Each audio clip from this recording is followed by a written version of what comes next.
I book 90% of moms who meet with me in person. I am going to show you my process to rock your birth photography consultations.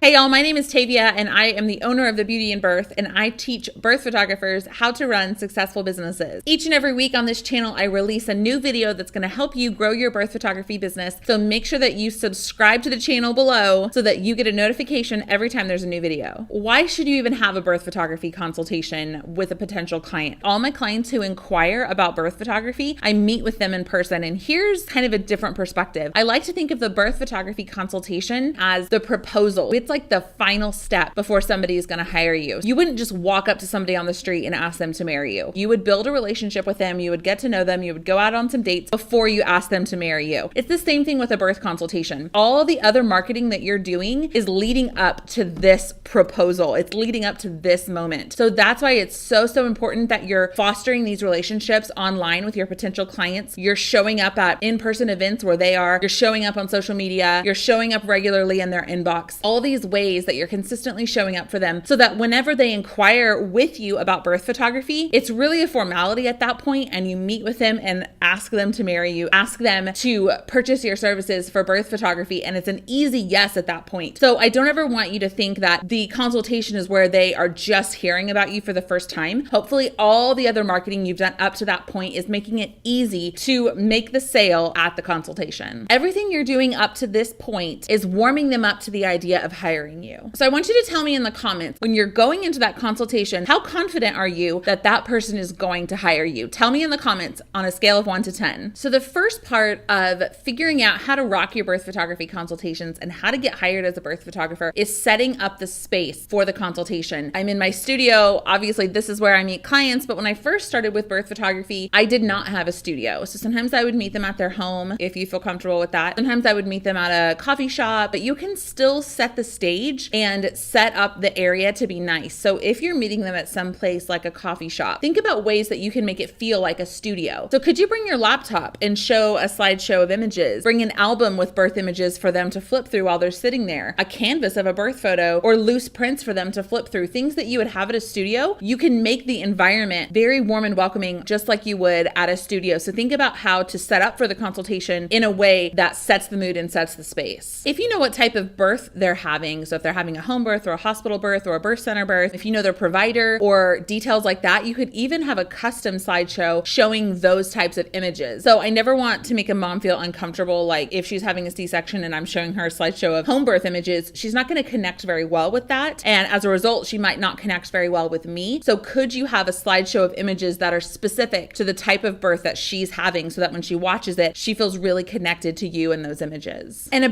big important piece of this is to remember to be yourself. I know that that sounds really cliche, but you want to attract your type of ideal client, and not everybody is your ideal client. When you're going into this, just relax and be yourself. Say things like if you were having a conversation with a friend. That's a huge piece of this, is just being yourself. Okay, so during the consultation, right off the bat, I want you to try to make a connection with this mom. Is she having a home birth and you had a home birth? Or is this her third baby and you have 3 babies? Ask a little bit of information on the front end about where she's delivering and a little bit about her, so that when you meet, you can find a connection point really quickly. If you don't have that information, just ask her, where are you delivering? How many kids do you have? What part of the city do you live in? What are you most excited about this baby? What do you do in your free time? What do you enjoy doing? Or you could just say, tell me about yourself and your family, and start looking for those connection points, because people do business with people they like. So it's super important that you try to build a connection with this person from the beginning. Also think about how you can give her value in that conversation. So when you're talking with her and she mentions that she's giving birth at a birth center, why don't you mention that you know a really good birth class that they teach at that birth center, or a breastfeeding class that you know, things that you know about in the community that could be valuable to her. Like, hey, I just heard that this is the best place to register for your new baby because XYZ. Think of ways that you can drop in little nuggets that are helpful. That way she looks at you as someone who is kind of her friend that she can relate to, but also has knowledge and is a valuable resource in the community. Don't overthink this. If this is too much and too stressful for you, you, just go in and be yourself and have a conversation with her. But also be aware of what events are going on in your city and what resources are available for pregnant women so that you can be helpful and you can be a person that's looked to as the expert. So we've talked about how to set up the space before they get there. We've talked about when they very first get there, how to build that connection. Now I want you to think about transitioning the conversation to birth photography and how you can answer questions that they have about birth photography before they even ask them. So basically, instead of a client coming in and saying, well, what happens if you miss the birth? And what happens if I have a C-section? Or what happens if it's in the middle of the night? You're addressing those questions before they even bring them up. Start to transition the conversation into, let's talk about birth photography. Here's some common questions people have. Then I want you to go through the packages. So have a nicely printed document that shows all of your packages and what they include. If you're sitting next to your laptop, you could also show them on your laptop. But Miller's is a printing company that makes a really beautiful folio. Okay, I wanted to just show you what a folio looks like from Miller's.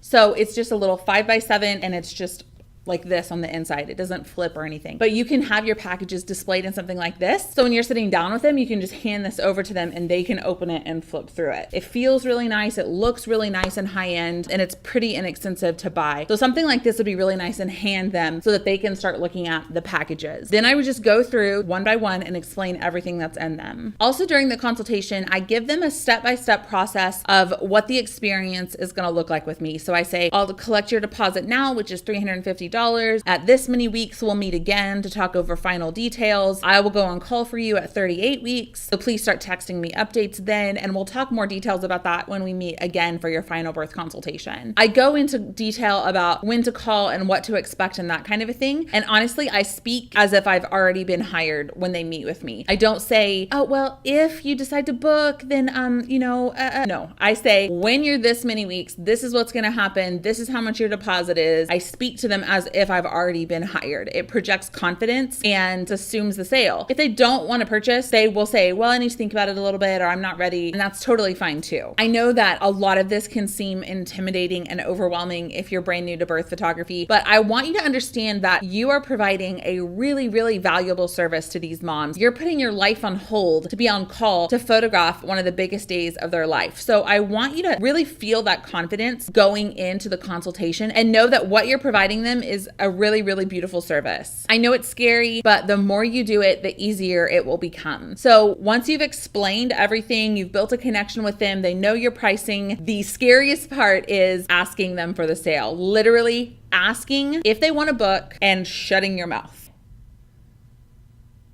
That's the hardest part at the very end. I almost always say, I ask for a $350 deposit to hold your spot, and the balance is due by 38 weeks. Is that something you'd like to take care of today? And then I'm quiet and I don't say anything and I wait for their response. And that little bit of silence sometimes feels like 45 minutes, when in reality, it's probably about 5 seconds. And that gives them a decision to make right then, if they want to do it or not. You're never, ever, ever going to make the sale if you don't ask. You have to practice and feel confident saying what I just said and asking them to book with you. If you need to practice a little bit with a family member or a friend, going over those lines over and over, I say them so frequently that they just roll off my tongue at this point. But I had to practice in the beginning and I had to psych myself up and think about what I was going to say. It doesn't hurt you to practice with a friend, to practice with your spouse, practice in front of the mirror saying that so that you feel confident when you say it to a client. What do you do if they say no? What do you do if you say, I asked for a $350 deposit to hold your spot. Is that something you'd like to take care of today? I can do check, cash, PayPal, whichever is best for you. And they say, no, I think you need to go home and talk to my husband about it. That's fine. I understand it's a really big decision. If you have any questions in the meantime, just let me know. Literally the worst thing that they can say is no. I think that we're so fearful a lot of times to ask people to spend money with us when literally they're already spending time meeting with you. Chances are they're pretty serious about hiring you, and they're probably meeting with other people too that are also feeling those same fears that you are. So if you're the one that says, hey, do you want to go ahead and book, and you're projecting that confidence, chances are they're going to say yes. But literally the worst thing that they can do is say no. I release a new video just like this one every single Friday that's going to help you grow your birth photography business. So make sure and click that little bell below to subscribe to my channel. Give this video a thumbs up if you liked it. If you have questions about how to run your birth photography consultation, drop them below. I reply to each and every comment. I will see you next week.